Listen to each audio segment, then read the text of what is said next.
Magandang araw sa mga kapwa ko tagapakinig. Ako si Justin ng Cagayan. Pero ilang taon na rin po akong naninirahan dito sa Antipolo ngayon.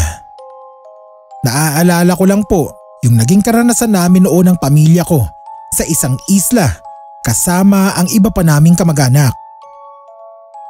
Ang nangyari po kasi noon ay hindi talaga maalis sa isip ko hanggang ngayon. Marami na rin akong napagkwentuhan ng pangyayaring yon. Ngayon ko lang naisipan na ibahagi sa isang horror channel gaya po ng channel nyo. Bagong kasal lang po kami ng asawa ko noon pero meron na kaming anak, isang babae na 2 taong gulang nung panahon na yon. Nagkaayaan kami mag-outing kasi paalis din noon ang bayaw ko pabalik ng Saudi. Bali yun ang padespedida niya. Gusto ni bayaw, malayuan ang outing namin. Nagrekomenda naman ang girlfriend niya na tawagin na lang nating Ate Trish. May alam daw siyang isang isla.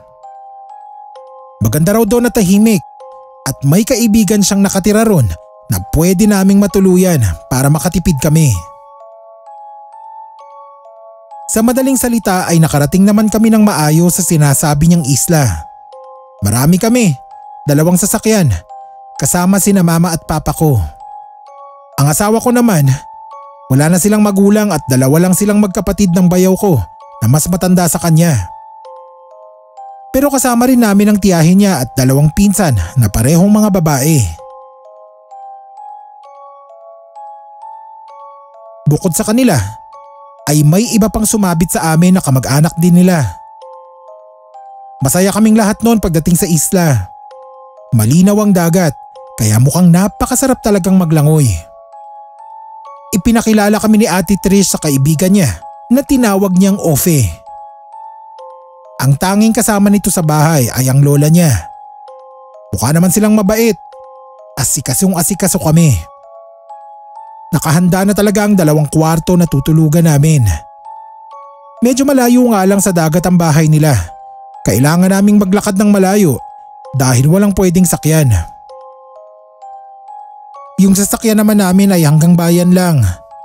May pinagparadahan kami doon dahil bangka lang ang transportasyon patungo sa islang yon. Hanggang tingin lang muna kami sa dagat nung puntahan namin. Inabot na kasi kami ng gabi. Mapanganib daw ang dagat kapag gabi, sabi ng lola ni Ate Ofe. Dahil tulog na ang anak namin na binabantayan ni mama sa kwarto, kaya kaming mag-asawa, naisipan naming maglakad-lakad sa paligid, sa baybayin ng dagat. Sa paglalakad namin ay may nakita kaming babae na nakaupo sa bangka. Nakatingin lang siya sa amin. Pagdaan namin sa harap niya ay binati siya ng asawa ko ng hello po. Kasi nga nakatingin siya sa amin. Pero hindi nagbalik ng bati ang babae. Nanatili lang itong nakatingin. Nung makalampas kami, nilingon ko at nakita akong nakasunod pa rin ito ng tingin. Sabi ng asawa kong si Vivian, wag na lang daw namin pansinin. Baka naninibago lang sa pagkakita sa amin dahil hindi kami nito kilalang taga roon. Ewan ko kung bakit nakaramdam ako ng takot sa paraan ng pagsunod nito ng tingin sa amin. Mukhang bata pa ang babae, parang teenager lang. Nagtataka nga ako kung anong ginagawa nito sa bangka sa ganoong oras po ng gabi. Dapat ay natutulog na ito o kaya nasa loob na ng bahay.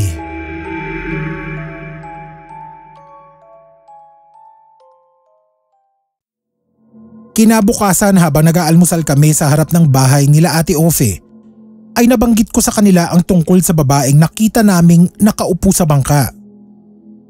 Kaya ako binanggit ay dahil baka kilala nila. Pero hindi pala. Sabi ng lola ni Ofe na si Lola Narsing, huwag daw kami magbababati sa mga hindi namin kakilala. Dahil sa islang yun ay marami ng bagong nakatira. Ang totoo niyan ay hindi lang mga tao, kundi mga aswang din. Kaya mag-iingat kami sa mga kinakausap namin. Siyempre natakot kami sa sinabi ni Lola Narsing. Hindi ko alam kung nagsasabi ba ito ng totoo o nananakot lang. Ayon pa sa kwento niya, napasok daw ng mga aswang ang tahimik na isla nila nang magkahigpitan ang pagroronda sa bayan. Tinanong ko kung may nabiktima na ba ang mga ito na taga-isla. Sabi ng matanda ay meron na, isang bangkero at isang buntis. Ang kwentong yon ng lola ni Ate Ofe ang ginawa naming panakot sa mga kasama naming bata para hindi sila humiwalay sa amin at magpagala-gala sa isla. Pagkatapos naming mag-almusal ay nagpahinga lang kami saglit tapos nag-aya na silang pumunta sa dagat para maligo. Nagulat kaming mag-asawa dahil nakita na naman namin yung babaeng nakita namin nung gabi. Tinanong ko ang asawa ko kung sa palagay ba niya ay aswang nga yun. Natawa na lang siya. Oo nga't ang weird daw tumingin ng babae pero hindi naman ito mukhang aswang. Maayos nga raw ang itsura nito. Sabi niya, baka pipi o kaya hindi lang talaga marunong makisalamuha sa tao kaya puro tingin lang ang ginagawa. Hindi pa agad kami naligong mag-asawa. Habang buhat ni Vivian at nilalaro ang anak naming si Aisel, ako naman ay natoka sa pag-iihaw ng isda at hotdog sa di kalayuan. Panay ang tingin ko sa babae kasi napansin kong panay din ang tingin niya sa mga kasama namin. Para bang nag-oobserba. Pero hindi naman siya umaalis sa bangkang kinauupuan niya. Sa isip-isip ko, sa oras na may gawin itong kahinahinala sa isa man sa pamilya namin, ay hindi ako magdadalawang isip na patulan nito kahit pa babae siya at bata pa. Iba talaga ang kutob ko eh. Pakiramdam ko po ay hindi siya pangkaraniwang tao. Hindi naman siya multo dahil nakikita rin naman ang ibang kasama namin. Kaya ang hinala ko ay baka nga aswang tulad ng sinasabi ni Lola Narsing na naninirahan din daw ngayon sa isla nila. Maya-maya ay napunta sa paanan ng babae ang bola ng batang lalaking pamangkin ni Vivian. Dinampot niya ito at ibinigay sa bata. Tapos nakita kong inilapit niya ang bibig sa tenga ng bata na para bang may ibinulong. Napatulala ang pamangkin ni Vivian na ang pangalan ay Miko. Pero saglit lang at bumalik na rin ito sa paglalaro. Pinabantayan ko muna kay Bayaw ang iniihaw ko at nilapitan ko si Miko. Dinala ko malapit sa ihawan at inabutan ko ng hotdog para hindi halatang may gusto lang akong itanong. Pasimple kong tinanong sa kanya kung ano ang ibinulong ng babae sa kanya. Sabi ni Miko, tinanong daw siya nito kung masarap daw ba siya. Nagulat ako pero parang baliwala lang naman kay Miko. Nagustuhan nito ang hotdog na ibinigay ko sa kanya at nanghingi pa nga ng isa pa. Dahil sa sinabing yun ni Miko ay nadagdagan ang hinala ko na aswang ang babaeng yun sa bangka. Bakit niya itinatanong kung masarap ang bata? May balak yata siyang kainin to. Sinabihan ko si Miko na huwag na ulit lalapit doon.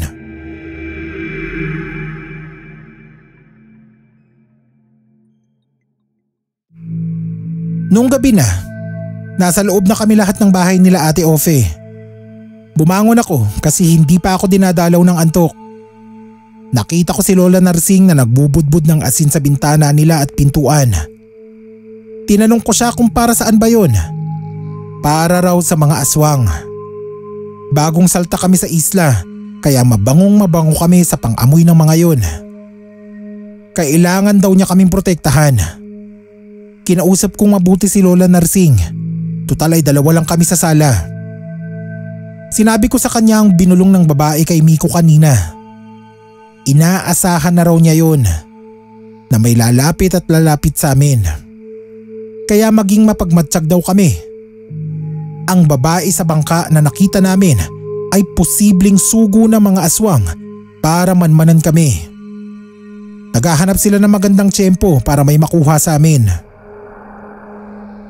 Nakakatakot ang sinabing yun ni Lola Narsing. Parang gusto ko tuloy sisihin si Ate Trish kung bakit doon pa sa islang yun niya kami dinala. Sinabi naman ng matanda na maraming magandang tanawin sa isla na maaari naming puntahan. Basta maging alisto lang kami lagi at huwag kakalimutang maglagay ng asin sa bulsa kapag gagala kami. Lahat ng sinabi sa akin ni Lola Narsing ay sinabi ko rin sa asawa ko at kina mama. Kaya nung nag-aya si Bayaw na mamasyal kami sa iba pang lugar sa isla, ay hindi ko kinalimutan ang bilin ni Lola Narsing na magbaon ng asin. Tama nga naman si Ate Trish, may natatagong ganda ang islang yun. Hindi ko lang masyadong ma-enjoy yung paggagala namin dahil hindi maalis sa isip ko ang sinabi ni Lola Narsing tungkol sa mga aswang. Sabi ko sa asawa ko, maging alerto rin. Sa paglalakad namin ay nagulat ako dahil nakita ko na naman yung babae. Sa pagkakataong yun ay nakatayo lang ito sa tabi ng puno. Tapos sinusundan kami ng tingin. Parang gusto ko na tuloy sitahin. Bakit parang sinusundan niya kami? Pinigilan ako ni Vivian. Wag na raw. Hayaan ko na lang. At kung aswang man ito, ay hindi naman kami nito malalapitan dahil marami kami. Isa pa, may dala kaming asin. Ang ginawa ko, kumuha ako ng asin sa bag at nagbudbud ako sa mga nilalakaran namin. Tignan ko lang kung makasunod ka pa, sabi ko sa isip ko. Paglingon ko, ay nawala na nga ito. Mukhang natakot sa asin. Umipekto ang ideya ko.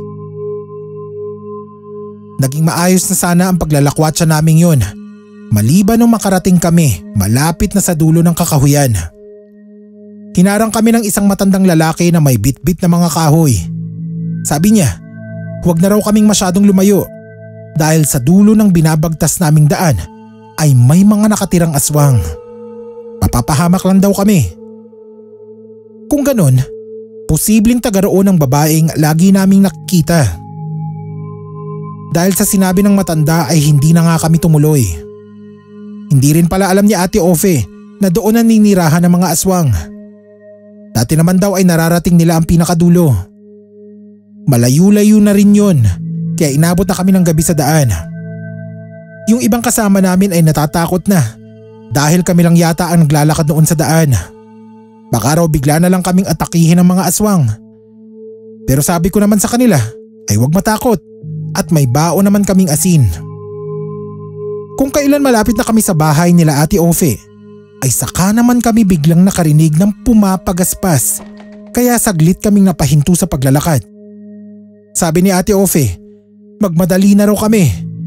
Alam daw niya ang tunog na yun kaya tumakbo na kami papasok sa bahay nila.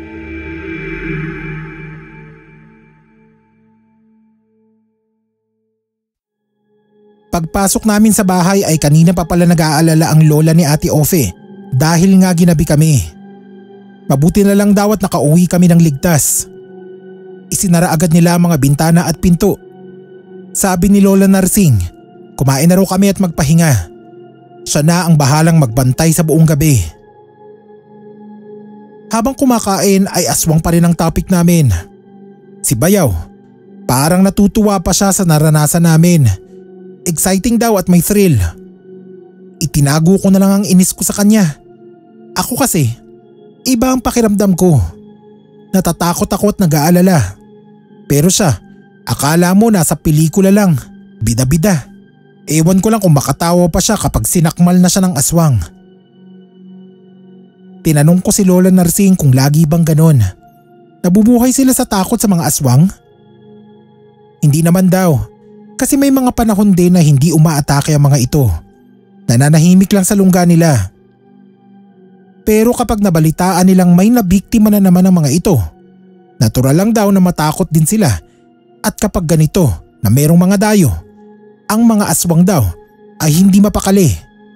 Gusto nila na makapambiktima ulit at ang dayo o bisita ang tinatarget nila. Sabi ko, bakit hindi na lang sila umalis sa isla? Lipat sila sa ibang lugar na walang aswang. Nagbalik ng tanong sa akin si Lola Narsing. Akala ko raw ba walang aswang sa ibang lugar? Sabi niya, nagkalat na sila sa liblib man o sa bayan at kahit sa mga lungsod, nandoon na rin sila. Isa pa, wala naman silang kakayahan na lumipat sa ibang lugar. Kinasanayan at minahal na nila ang isla. Dito sila nabuhay at dito rin sila mamamatay. Hindi na ako umimik. Matapos ang hapunan ay nagpahinga na ang mga kasama ko. Nakita kong naupo si Lola Narsing sa tumba-tumba. Mukha ngang wala siyang balak matulog. Naawa naman ako, kaya sabi ko, ako na lang ang magbabantay. Pero sabi niya, wala akong alam sa mga dapat gawin. Di tulad niya na may karanasan na kahit papano dahil nga sa mga naging karanasan niya dati. Nagpumilit pa rin ako. Sabi ko sasamahan ko na lang siya sa pagbabantay. Tutal hindi pa naman ako inaantok. Ang totoo, medyo inaantok na ako. Hindi ko na lang pinahalata. Gusto ko rin kasing masigurong safe kami at ang pamilya ko. Pinayagan naman ako ni Lola na samahan siya. Para hindi kami antukin ay nagtimpla siya ng kape. Tapos kinwentuhan niya ako ng mga naging karanasan niya sa pakikipaglaban noon sa aswang nung bata-bata pa siya. Sa gitna ng pagkikwentuhan namin ni Lola Narsing ay bigla akong pinatahimik. May pinapakinggan siya. May naririnig daw siyang mga yabag na papalapit. Sinenyasan niya ako na manatiling tahimik. Kinabahan ako. Sinunod ko si Lola. Nakiramdam na lang din ako. Sumilip si Lola Narsing sa butas ng dingding. Napailing siya. Ayun na nga raw ba ang sinasabi niya, kaya nung unang sabihin ni Ate Ofe na may pupuntang mga kaibigan ay hindi siya agad pumayag. Nakumbinsi lang siya nung sabihin nito na malapit na kaibigan si Ate Trish. Tinanong ko si Lola kung ano ang nakita niya sa labas. Umalis siya sa butas at hinayaan na ako mismo ang makakita nun. Nanginig ang kalamnan ko sa takot ng pagsilip ko ay makita ko yung babae na laging nakasunod sa amin. Tapos may mga kasama pa ito. Marami sila, pero hindi ko nabilang kung ilan. Sa tansya ko lang ay mahigit sa 10. Nakatayo silang lahat malapit sa bahay. Parang may hinihintay na mangyari. Pabulong kong tinanong si Lola kung wala ba kaming mahihingan ng tulong. Umiling siya. Matagal na raw walang tanod sa isla. Ang mga kinauukulan, takot din sila. Tanging ang mga albularyong santigwar lang daw ang hindi natatakot na humarap sa mga nilalang na yan. Ang mga pangkaraniwang tao tulad namin ay asin, bawang, buntot pagi. Higit sa lahat ay dasal ang tanging panlaban sa mga aswang. Kanya-kanyang paraan na lang para mailigtas sa mga sarili kapag sumasalakay ang mga aswang.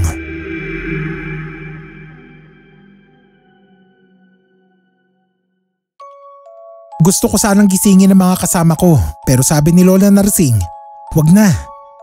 Mas mainam kung tulog ang mga ito para hindi siya mahirapan na manaway. Tiyak na mag-iiyakan ng mga bata at makakalikha ng konting ingay ang matatanda.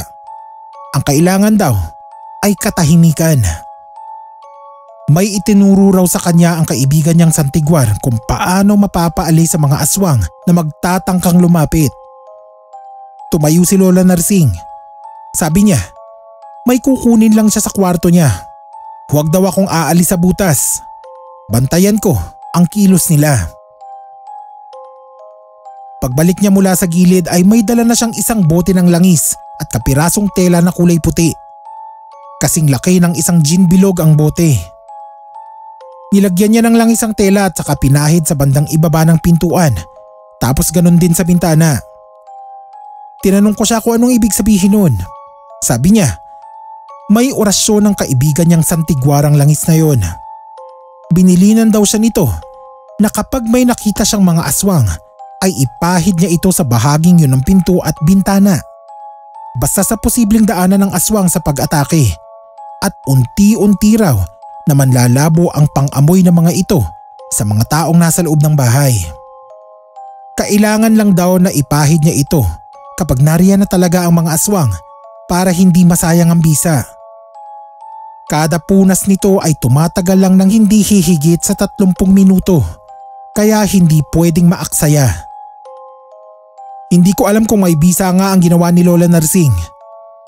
Nung makita kong humakbang palapit ang mga aswang ay napapikit na lang ako at nagdasal. Mga ilang segundo rin yun nang biglang sabihin ni Lola na umaatras na sila. Sumilip agad ako sa butas at nakita ko ngang isa-isang nag-aatrasa ng mga ito. Yung malakas na kabog ng dibdib ko ay unti-unti ring humuhupa. Hanggang sa wala na nga akong makita sa dilim. Sabi ni Lola Narsing, unang pagtatangka pa lang daw yun.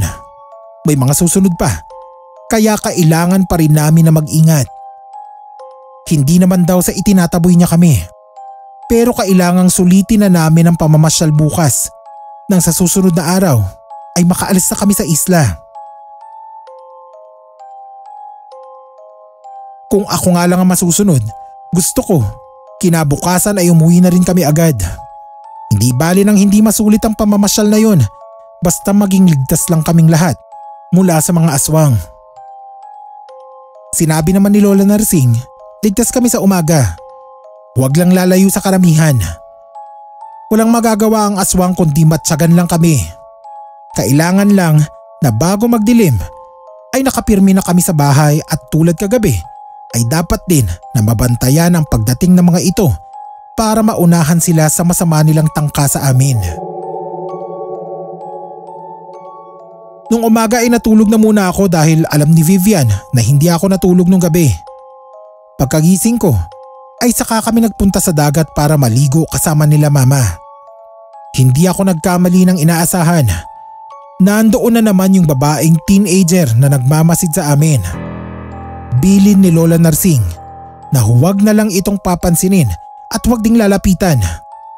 Kinikilabutan lang talaga ako kapag napapatingin ako sa babae dahil alam ko na isa nga siyang aswang. Nagpasalamat kami kay Lola Narsing dahil sa mga kaalaman niya at kakayahan ay naging ligtas kami. Hindi nasira ng mga aswang ang outing na yun. Habang sakay na kami ng bangka palayo sa lugar ay nandun pa rin ang babae sa bangka. Wala siyang magawa kundi habulin kami ng tanaw. Sa tuwing ikikwento ko sa iba ang naranasan namin ay lagi nilang tanong kung saan ba ang islang yon. Hindi ko na lang din sasabihin kasi ayoko namang mabigyan ng masamang impresyon sa iba ang napakagandang islang yon. Isa pa, balita ko, mas marami na ang nakatira ron ngayon. Sabi nga ni Lola Narsing, kahit saang lugar daw ay nandoon na ang mga aswang. Ang kailangan lang ay lagi tayong maghanda ng pangontra sa kanila, lalo na kung may buntis. Dahil sa maniwala tayo at hindi, kasama natin sila sa mundong ito.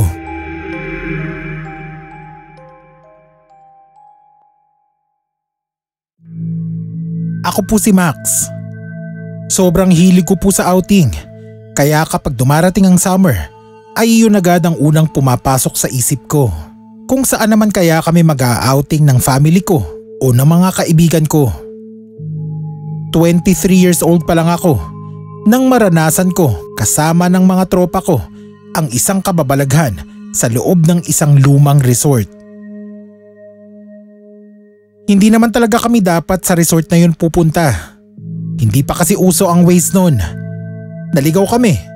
Kaya sa halip na mag-aksaya pa kami ng oras sa kakahanap sa pupuntahan naming resort, ay doon na lang kami tumuloy sa nadaanan naming resort din naman na private. Ayoko na kasing magpatuloy pa kami sa paghahanap. Paano ang layo na ng narating namin? Masyado na yatang liblib. Buti nga, may nakita pa kaming mapapaliguan doon. Nung makapasok na kami sa loob ay naramdaman ko kaagad na para kaming pumasok sa isang lumang panahon. Makikita mo ang mga antique na displays at decoration. Kahit konti lang ang mga yun, ay halata na makaluma ang may-ari. Dalawa lang ang pool pero medyo malaki naman. Tapos may 3 kwarto. Siyam lang kami na puro lalaki, kaya 2 kwarto lang ang kinuha namin para makatipid kami sa bayad. Bukod kasi ang bayad sa room. Excited kaming nagtalunan agad sa pool.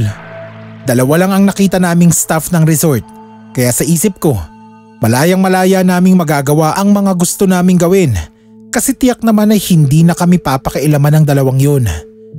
Isang babae at isang lalaki. Yung babae nasa counter.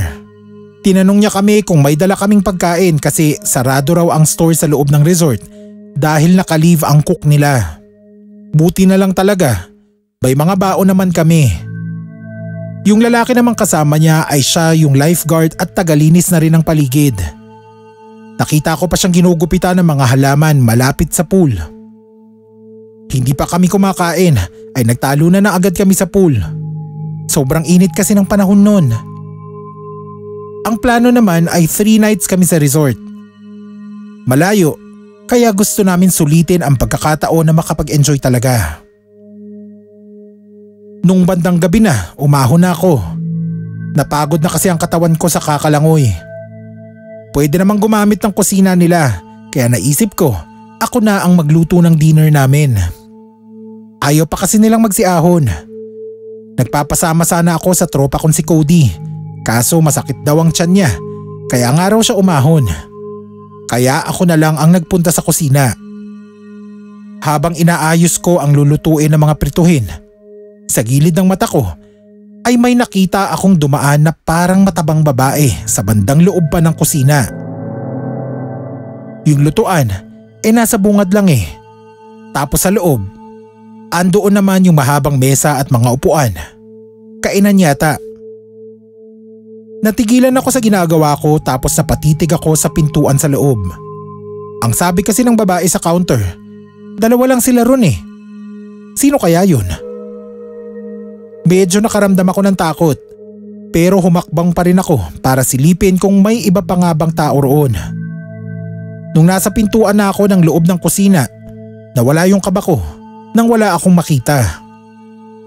Inisip ko na lang na baka na malikmata lang ako.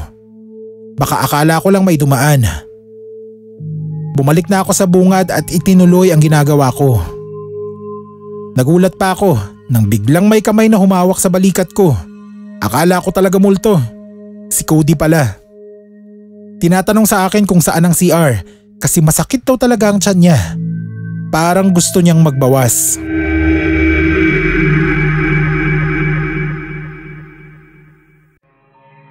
Matapos kong magluto ay tinawag ko na ang mga kasama ko.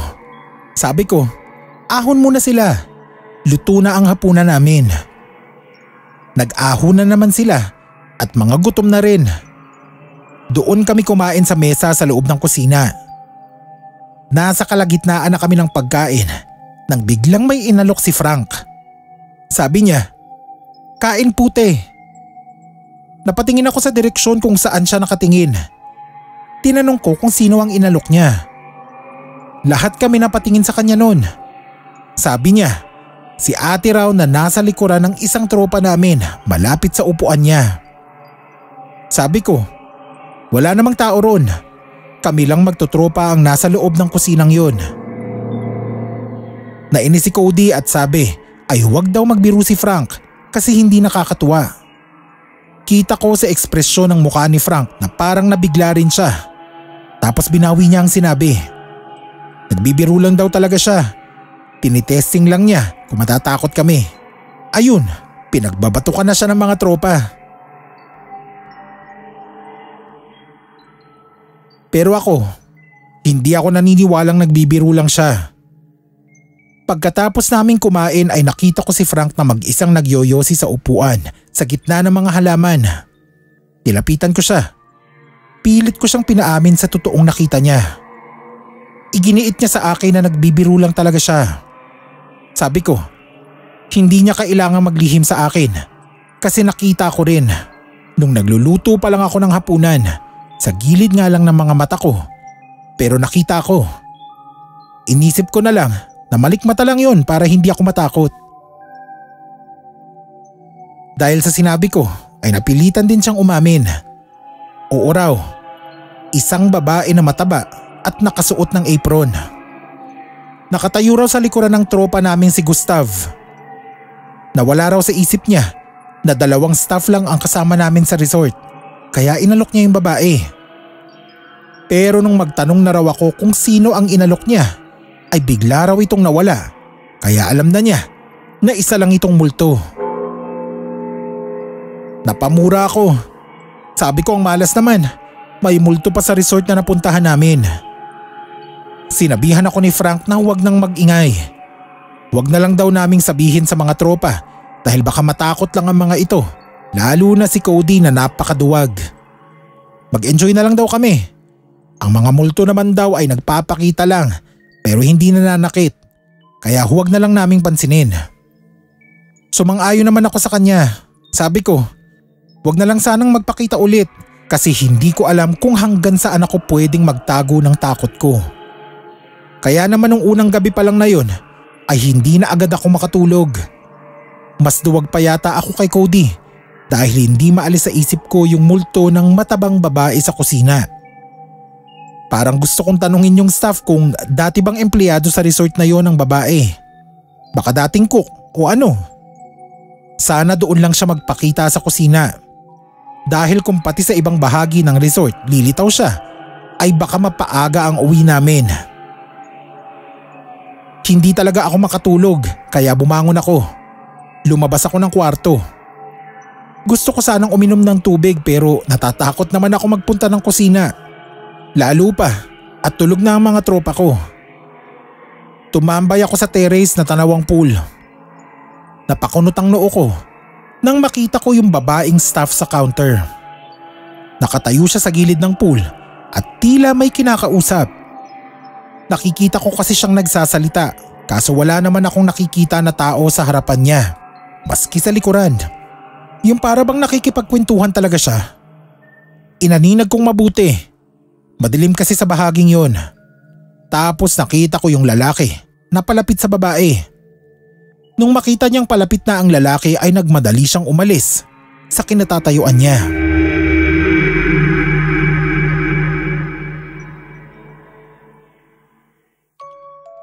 Hindi ako nakatiis na hindi sabihin kay Frank ang nakita ko nung gabi. Siya lang ang pinagsabihan ko dahil nagkakasundo kami sa bagay na yon. Napaisip din siya.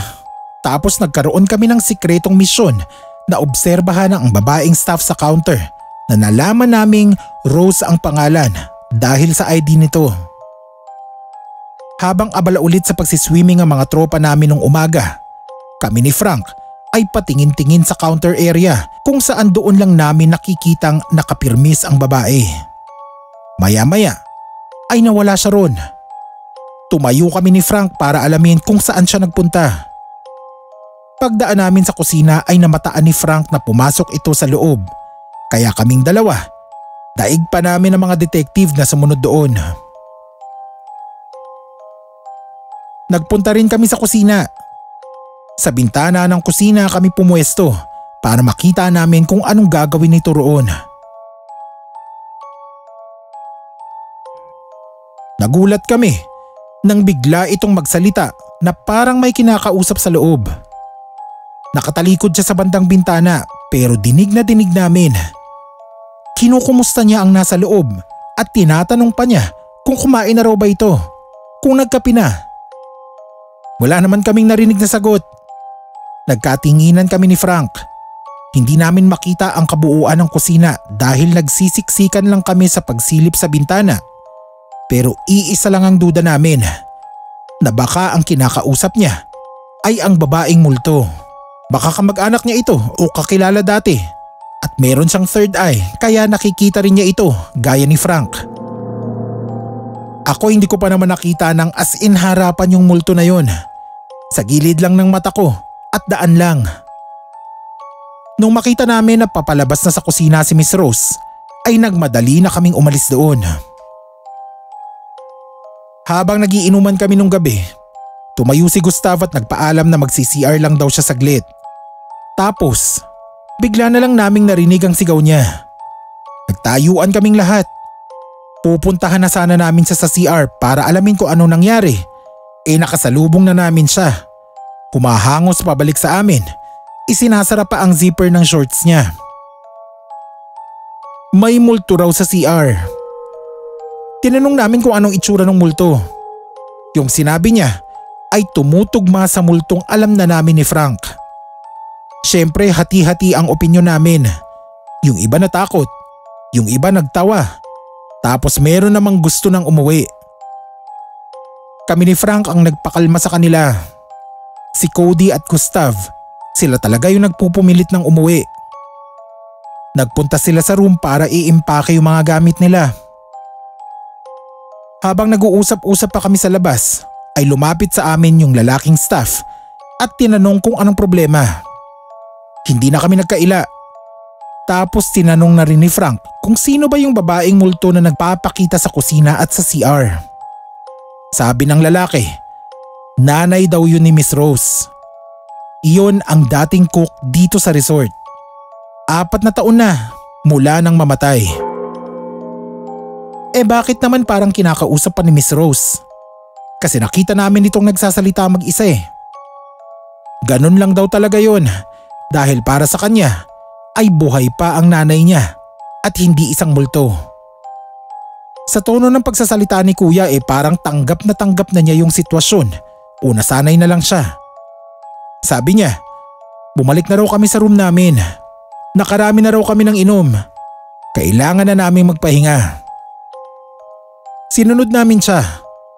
Sa loob ng room, doon namin ipinagpatuloy ang pag-uusap kung susulitin ba namin ang ibinayad namin o uuwi na lang kami. Hindi kami makapag-isip at makapagdesisyon ng maayos dahil mga lasing na nga kami.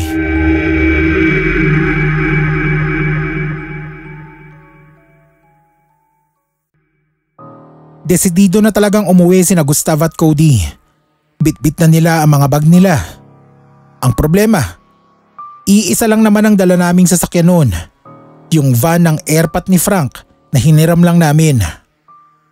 Kung magkukommute naman sila ay wala pa silang masasakyan dahil alanganing oras na ng gabi yun. Alam nyo naman sa probinsya, kapag gabi na, madalang na ang mga sasakyan lalo na kung pampasahero. Ang bus sa terminal, siguradong may oras ang biyahe noon.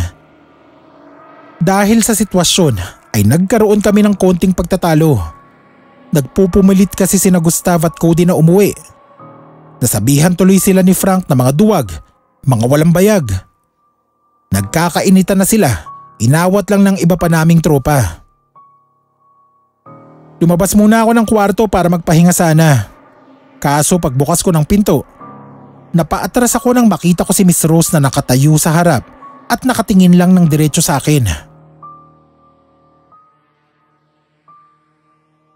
Para bang kanina pa siya nandun. Naghihintay lang na bumukas ang pinto. Hindi agad ako makapagsalita kasi napakaseryoso ng mukha niya. Humakbang siya palapit sa akin. Ako naman, umatras ulit. Sabi niya, wala raw aalis. Nakita na rin siya ng mga tropa ko kaya naglapitan sa amin. Nagtaka kaming lahat kung bakit ganun ang sinabi niya. Sabi pa niya, napakadelikado sa lugar na yon kapag ganitong malalim na ang gabi. Marami raw aswang na gumagala kaya hindi kami dapat lumabas ng resort.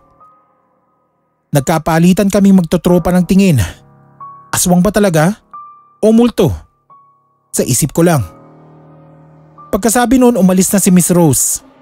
Hindi namin maiwasan na matakot sa ikinilos niya. Kasi nung una namin siyang nakausap ay normal naman. Yung tipong ang sweet pa nga ng dating. Pero nung mga oras na yon, pakiramdam ko ay hindi siya yung kausap namin. Hindi siya yung nagsasalita. Tinanong ko sila kung posible ba na yung multo ng nanay ni Miss Rose sumanib sa kanya. Hindi makasagot ang mga kaibigan ko kasi wala rin naman silang alam tungkol sa bagay na yon. Maski si Frank, hindi niya rin alam. Hindi pa siya nakaranas o nakakakita ng sinasaniban Pero sa pagkakataong yun, nagkaisa na kami, naaalis na, kahit pigilan pa ulit kami ni Miss Rose. Kahit mga lasing kami ay alam namin na may kakatwang nangyayari. Inimpake na rin namin ang kanya-kanyang gamit. Sabi ni Frank, dumiretso na kami sa sasakyan. Huwag na raw magpaalam sa dalawang yun. Nung naayos na ang mga gamit namin ay sunod-sunod na nga kaming lumabas ng kwarto.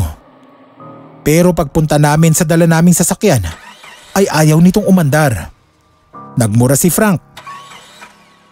Maayos naman daw ang van nung ipinarada niya doon Bakit tayo umandar ngayon?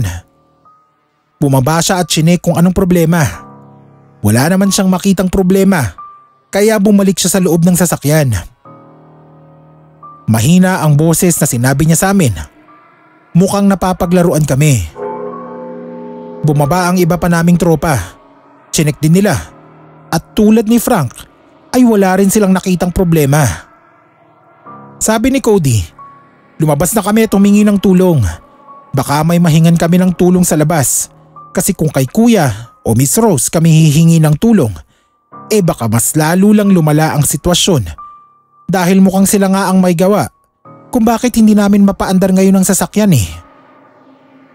Pero kanino naman kami hihingi ng tulong sa ganoong oras ng gabi? Madaling araw na nga yata noon. Kasarapan na ng tulog ng mga tao. Wala rin naman kaming nakitang malapit na kabahayan sa resort na yon nang dumating kami ron.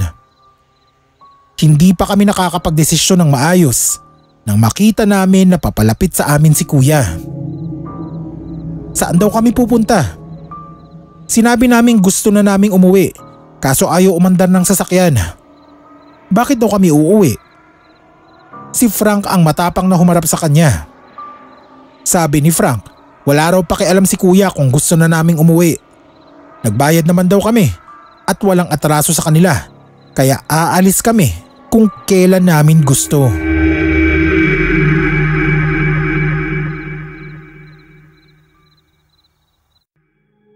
Alam kong hindi nagustuhan ni Kuya ang sinabi ni Frank. Pero wala akong nakitang ibang ekspresyon sa mukha niya. Nakatingin lang siya at sabi, hindi na raw kami makakaalis sa lugar na yon, tulad nila. Hindi na ako nakapagtimpi. Parang nananakot na talaga eh. Patitikmin ko sana ng kamao ko.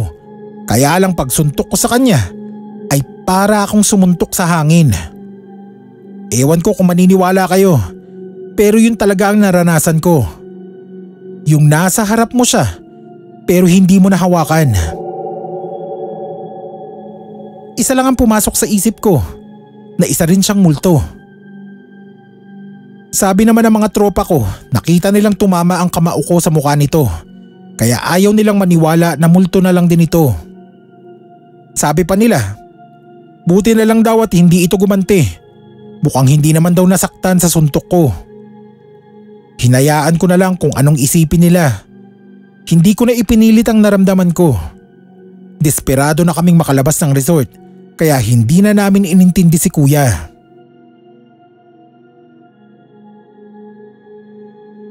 Total naman ay marami kami at iisa lang siya. Pinagtulungan naming itulak ang sasakyan palabas doon. Buti na lang at hindi naman nakalock yung gate. Nabuksan namin at nailabas ng maayos ang van.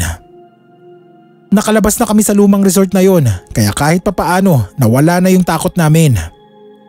Magpapaumaga na lang kami ron sa harapan at saka tatawag ng tulong para magawa ang sasakyan na hindi namin alam kung ano talaga ang sira.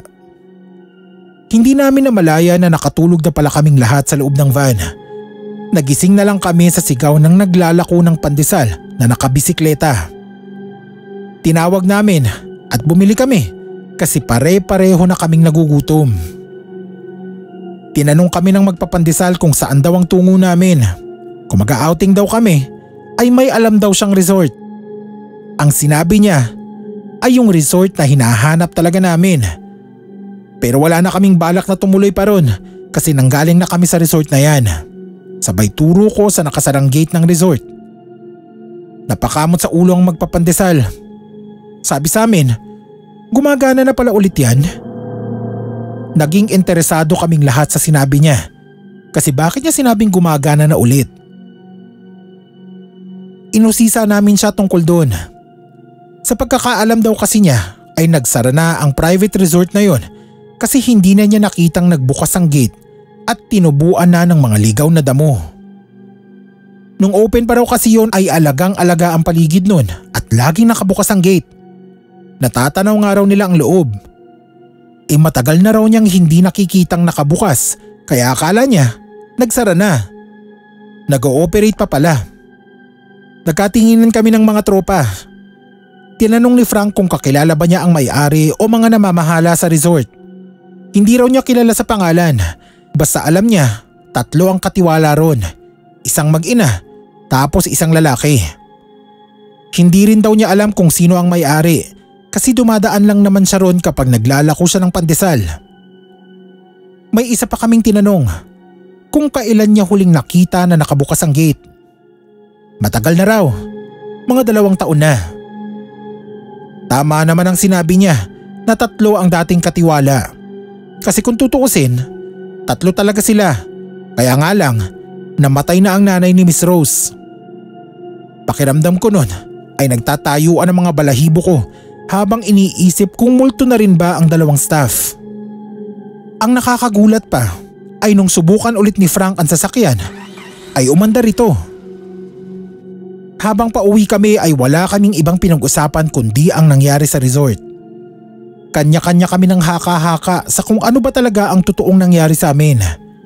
Nagpunta ba kami sa resort na mga multo na lang ang nag-ooperate? O baka naman hindi lang talaga alam ni Kuyang magpapandesal na nag-ooperate na ulit ito.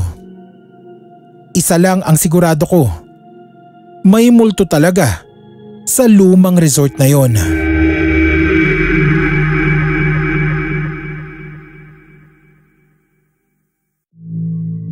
Kuya Egoy ang tawag ng karamihan sa akin dito sa lugar namin kahit hindi naman talaga yon ang pangalan ko. Maitim kasi ako kaya binansagan nila akong Egoy sa halip na negro. Sana po ay nasa mabuti kayong lahat habang pinapakinggan ang kwento ko. Masakit ito sa parte ko pero malaki ang kinalaman nito sa mga aswang kaya gusto ko ring maibahagi sa inyo. Taong 1989 nung sa parting Mindanao pa kami nakatira.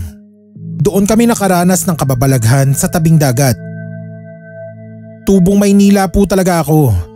Nakapangasawa lang ako ng taga roon kaya napatira rin ako doon. Isang beses, nagkaayaan po kami mag-outing sa tabing dagat. Hindi naman talaga beach resort. Basta pangkaraniwang dagat na nililiguan ng kung sino-sino. Palibhasa, wala kaming pang beach kaya yun na ang pinaka-outing namin. Naglagay lang kami ng table na maliit sa dagat tapos mga pagkain, ayos na. Yung asawa ko at pamilya niya, sanay na sa dagat yun. Ako lang ang hindi dahil ako lang naman ang dayo. May mga kwento sila ng kababalaghan tungkol doon. Kesyo may halimaw na sirena raw na nangunguha ng mga bata, mga shokoy na nanglulunod at mga aswang. Doon ako naging interesado sa huli. Mahilig kasi ako sa mga kwentong aswang kahit nung bata pa ako.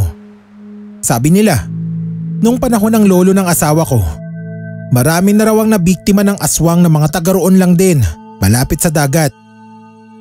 Kapag daw may mga nawawalang tao ay natatagpuan na lang doon din sa baybayin.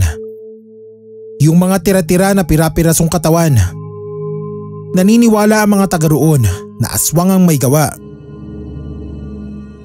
Sabi ko naman, baka noon lang yun. Pero ngayon, hindi na. Kasi marami na rin ang nakatira doon. Ewan lang daw nila.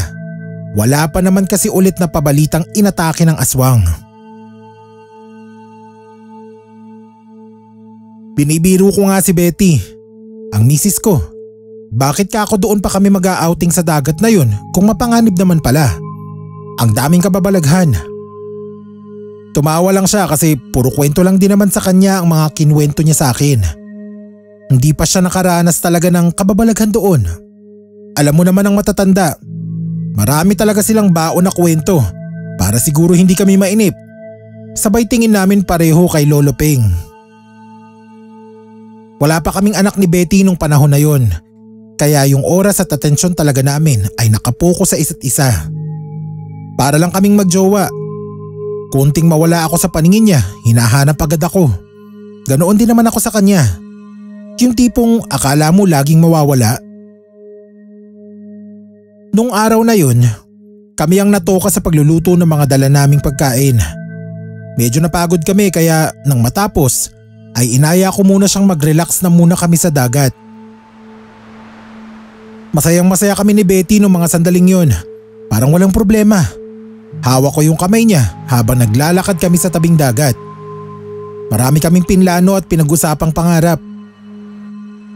Naputo lang ang pag-uusap na yun nang tawagin na kami ni Lolo Peng para kumain.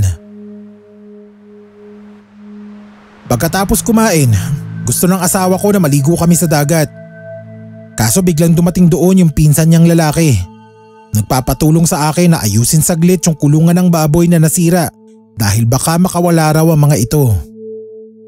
Sinabi ko kay Betty na hintayin niya ako, babalik din ako agad. Malapit lang din naman ang bahay nila sa dagat. Umangkas na lang ako sa motor ng pinsan niya. Habang palayo kami ay kumakaway pa sa akin si Betty at sabi mag-ingat daw kami. Hindi ko alam kung bakit ako biglang kinabahan. Iba yung kabog ng dibdib ko na para bang may mangyayaring hindi maganda. Nilingon ko ulit si Betty. Paglingon ko ay nakatalikod na siya at naglalakad pabalik sa pwesto namin.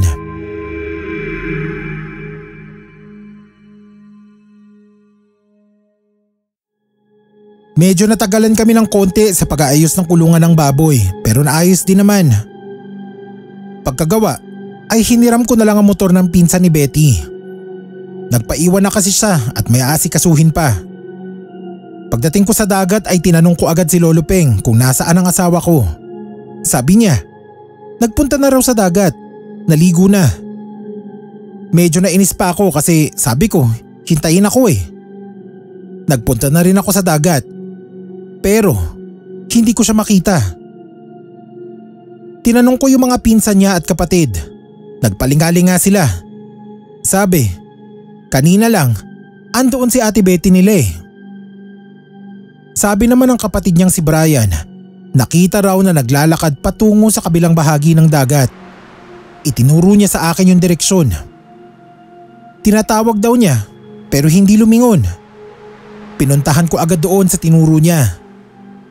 Kinakabahan na ako ng mga oras na yun. Lalo akong kinabahan nang hindi ko siya nakita doon. Wala namang tao sa bahaging yun, medyo dulo na kasi at hindi na malinis ang tubig sa bandang yun. Ang daming halaman na hindi ko kilala ang nasa ibabaw ng dagat. Ano naman ang gagawin doon ni Betty? Kahit alam kong imposible na maglagi siya roon, hinanap ko pa rin. Sigaw ako ng sigaw. Chinek kong mabuti yung lugar na yun, ngunit wala talaga. Hindi ko siya nakita. Bumalik ako sa pwesto namin. Pinuntahan ko si Lolo Peng at sinabi kong nawawala ang asawa ko. Napatayo si Lolo Peng mula sa dala niyang upuan. Nag-alala siya at sinabihan ng lahat ng kasama namin na magsiahon at hanapin si Betty. Nagsunura naman sila agad. Narinig kong pinapagalitan ni Lolo Peng si Brian dahil nakita na raw pala nitong palayo ang ate niya ay hinayaan pa niya. Napakamot na lang ng ulo si Brian. Hindi kami tumigil sa paghahanap. Ginalugad namin ang bawat sulok ng lugar na yon na pwedeng puntahan ni Betty. May nagsabi pa nga na baka raw nalunod na ito. Pero ayokong isipin yun. Laking dagat ang asawa ko kaya alam ko na magaling siyang lumangoy. Hindi siya basta-basta malulunod. Pero nung may matandang taga roon kaming nakausap, huwag naman daw sana na baka nakuha na ito ng mga aswang. Naalarma talaga ako. Paanong mangyayari yun? Ang daming kasama ni Betty at maaga pa. Sabi ng matandang lalaki na nagpakilalang si Mang Simeon, kung nakita ng kapatid nito na naglakad si Betty patungo sa bahagi ng baybayin na hindi naman puntahin ng mga tao, ibig sabihin ay may dahilan ng pagtungo nito roon. Posibleng may tumatawag o nagpapasunod dito, lalo na at hindi ito lumingon ng tawagin ng kapatid. Sino naman kako ang posibleng magpasunod dito roon? Ani Mang Simeon, kung naniniwala raw kami sa aswang, ay posibleng ang grupo ng mga ito ang nagpasunod kay Betty. May sabi-sabi ang mga matatanda roon na ang grupo ng mga aswang na naninirahan sa kabilang isla ay nangunguha ng mga babaeng biktima para paramihin ang kanilang lahi. Pero kapag wala ng pakinabang ay pinapatay din. Ang mga lalaking kinukuha naman nila ay pinapatay at ginagawang pagkain. Ang gagawin daw ng isang miyembro ay lalapitan ng biktima at huhulihin ang mga mata nito. Isa sa mga kakayahan ng aswang ang makapanghipnotismo at doon na nga nila mapapasunod sa nais nila ang biktima. Nanlaki ang ulo ko, hindi ako makapaniwala. Tinanong ko si Lolo Peng ng pasikreto kung wala bang sayad ang kausap namin. Kasi hindi talaga kapani-paniwala ang sinasabi. Kahit naniniwala ako sa mga aswang ay hindi ko pa rin matanggap ang sinasabi nito. Napayuko na lang si Lolo Peng. Marami daw siyang alam na kwentong aswang, pero ang isang yun na sinabi ni Mang Simeon ay noon lang din niya narinig.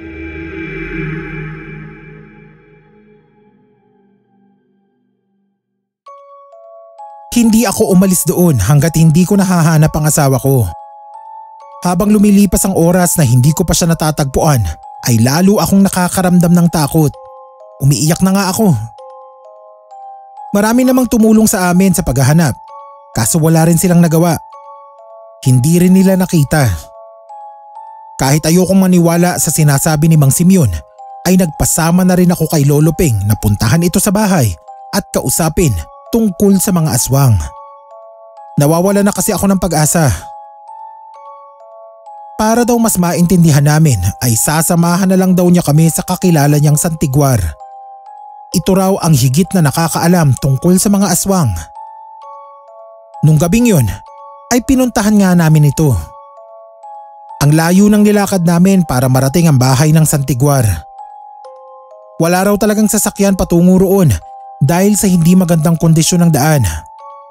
Pinaupo kami ng Santiguar na nakilala lang namin sa pangalang Apo. Aniya, posibleng ang nakuha ng mga aswang ang asawa ko. Pero masyadong mapanganib sa lugar ng mga aswang. Hindi yun napapasok ng kahit sinong ordinaryong tao. Ang isang tulad niyang Santiguar lang ang may kakayahan na makatapak doon, subalit hindi raw magiging madali. Sabi ko, kahit anong kapalit ay handa kong ibigay. Kahit magbayad kami ng mahal, makuha lang ang asawa ko ng ligtas. Hindi naman kami hininga ng bayad ni Apo, pero hindi siya nangako na maililigtas niya si Betty. Nagtakda siya ng araw ng pagpunta niya sa islang sinasabi niya. Dapat daw ay kung kailan mahina ang mga aswang, doon lang siya maaaring pumunta para na rin sa kaligtasan nilang pareho ni Betty kung sakali man na nandoon nga ito. Nag-alala naman ako na kapag naghintay pa kami ng ilang araw ay baka hindi na mailigtas ang asawa ko. Baka mahuli na ang lahat. Gagawin daw niya kung ano ang makakaya niya, pero kung ano man ang kahinatnan ay kailangan ko raw tanggapin. Gusto kong sumama papunta ron, kaso ayaw niya ako isama. Nagkaroon pa kami ng konting pagtatalo dahil sa pagpupumilit ko, pero hindi talaga umubra ang pangungulit ko. Kung gusto ko raw na matulungan niya kami, ay huwag daw matigas ang ulo ko.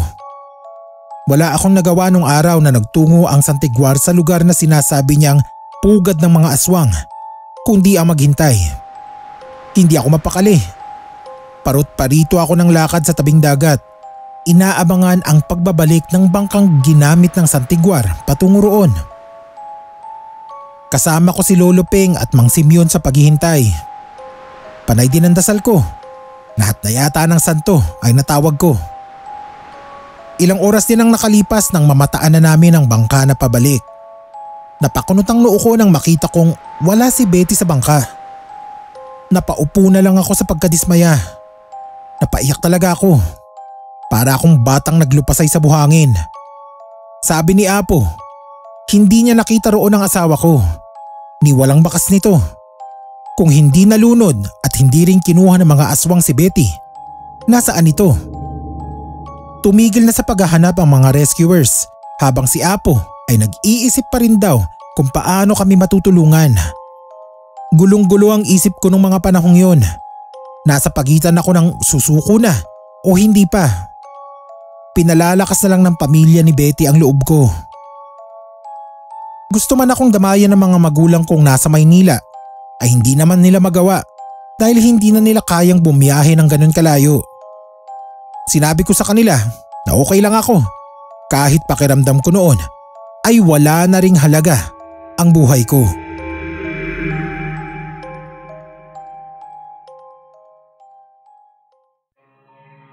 Sa sobrang kadesperaduhan ko ay nakabuo ako ng isang plano. Kinausap ko si Mang Simeon. Sinabi ko sa kanya na gusto kong pumunta sa pugad ng mga aswang. Ako mismo ang maghahanap kay Betty roon. Nakita ko yung sobrang pag-aalala sa mukha ni Mang Simeon dahil nga sabi niya napakadelikado. Tiyak na hindi raw ako papayagan ni Apo. Wala ka ako akong pakialam. Hindi naman nakasalalay sa santigwar na yun ang buhay ko. Pinaalara rin sa akin ni Mang Simeon na hindi lang naman doon ang tirahan ng mga aswang. Meron din sa iba't ibang lugar. Kaya kung hindi natagpuan ni Apo ang asawa ko ron, ay baka raw ibang lahi ng aswang ang kumuha rito. O baka hindi aswang ang kumuha rito. Ang dami pa niyang sinabi para lang mapigilan ako sa binabala ko. Pero sarado noon ang isip ko. Walang laman ang utak ko kundi ang mahanap si Betty. Ang hiningi kong tulong sa kanya ay ang mabigyan niya ako ng mga kakailanganin kong gamit pangontra sa aswang. Alam kong meron siya noon dahil nabanggit din niya sa akin sa pag-uusap namin nung nakaraan. Si Mang Simeon ang bangkero ko papunta doon. Pero hinatid lang niya ako. Ang inaasahan ko ay isang nakakatakot na lugar. Madilim, mabaho. Yun talagang iisipin mo na tipikal na pugad ng mga aswang. Pero hindi yun ang dinatnan ko, kundi isang tahimik na isla. Pumasok ako sa kakahuyan doon. Tinalasan ang pakiramdam sa posibleng panganib na nakaamba at nagkukubli lang. Isang batang walang damit pang itaas ang nakita ko sa daraanan ko. Nakatingin lang ito sa akin. Naisip ko na baka isa itong batang aswang. Kaya inihanda ko ang sarili, pati ang hawak kong patalim na itinago ko muna sa likod ko. Marahan ang mga paa kong nilapitan ng bata. Tinanong ko siya kung anong lugar ba yun at nasaan ang mga magulang niya. Sinabi ko pa na naliligaw ako. Sumagot naman siya sa akin, kaso iba ang lengguwahe niya. Hindi ko maintindihan. Hindi ko sigurado kung naintindihan din ba niya ang sinabi ko o may iba lang siyang sinasabi sa akin. Tapos bigla siyang tumakbo ng mabilis. Kakaibang bilis yung nakita ko sa pagtakbo niya. Hindi yun karaniwan para sa isang bata na sa tingin ko ay nasa 7 o 8 taong gulang pa lang. Pero natakot ako. Naisip ko baka magtawag siya ng mga kapwa niya aswang at makorner nila ako. Binilisan ko na rin ang kilos. Umiba ako ng direksyon para hindi nila ako makita kung sakali man na totoo ang hinala ko. Sobrang ninenervyos na ako noon kasi hindi ko na alam kung saan na ako napunta. Parang ang layo na ng narating ko kakalakad ay wala pa akong makitang kahit anong pag-asa na matatagpuan ko rin si Betty. Wala rin akong makita maski isang tao maliban dun sa bata kanina na may ibang lengguwahe. Nagpatuloy pa rin ako sa paglalakad. Maya-maya ay napakubli ako sa makapal na bungkos ng mga halaman nang matanaw kong may parating. Makakasalubong ko. Hindi ako halos humihinga dahil hindi ko alam kung tao ang mga yun o baka mga aswang. Mabagal lang ang paglalakad nila habang nag-uusap. Iba rin ang salita, hindi ko maintindihan. Siguro ay tulad ng salita ng bata kanina. Pagdaan nila ay nakita ko yung marurumi at mahahabang kuko na malapit lang sa mukha ko. Parang kuko ng mangkukulam. Ganoon din ang kuko sa paa nila pagbaba ng tingin ko. Lumakas ang kutob ko na baka nga aswang sila. Nagdasal ako na sana ay makaalis pa ako ron ng buhay.